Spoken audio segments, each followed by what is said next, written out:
Bonjour à tous, je suis David Iquitaille, joueur pro du Team Winamax et je suis belge. Je vais essayer de vous aider à détecter les mensonges.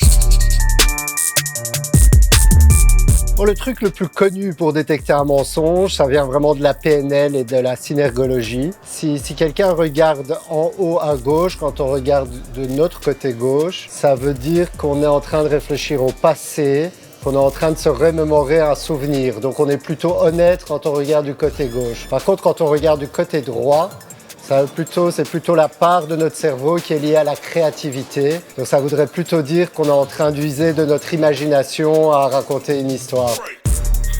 Après, il y a plein d'autres petits tels physiques comme ça qui aident beaucoup. Le premier, c'est le fait de se toucher le visage. Mais si c'est lié avec du stress, ça va plutôt être un mensonge.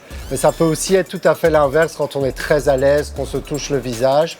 Mais souvent, on va chercher du réconfort. Et la troisième chose, c'est le regard fixe dans les yeux de notre interlocuteur. Ça, c'est vraiment quelqu'un qui fait ça pour se rassurer, pour voir qu'on n'est pas détecté dans notre mensonge. C'est très rare les situations où on est sûr que quelqu'un ment. Souvent, on va avoir quelques indices pour dire « Oula, son histoire m'a pas l'air trop cohérente ». Le but, c'est de le challenger en lui posant des questions directement. Et donc, si par exemple, quelqu'un vous raconte « Désolé, j'ai pas pu venir au rendez-vous ce matin, j'avais un rendez-vous chez le docteur ». Tu dis « Ah, c'est marrant, j'avais aussi un rendez-vous plus tôt chez le docteur et j'ai cru t'apercevoir là-bas ». Et c'est là, le réflexe de quelqu'un qui dit la vérité va dire « Ah, quoi, toi aussi tu vas chez docteur Dupont ?» Alors que quelqu'un qui ment va plutôt avoir un sourire un peu crispé, va vouloir dévier, changer de sujet.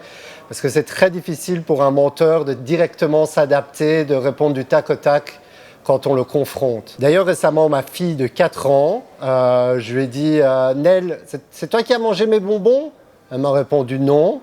Et je lui ai dit « C'était bon ?» Elle dit « Oui, très bon ». Une minute.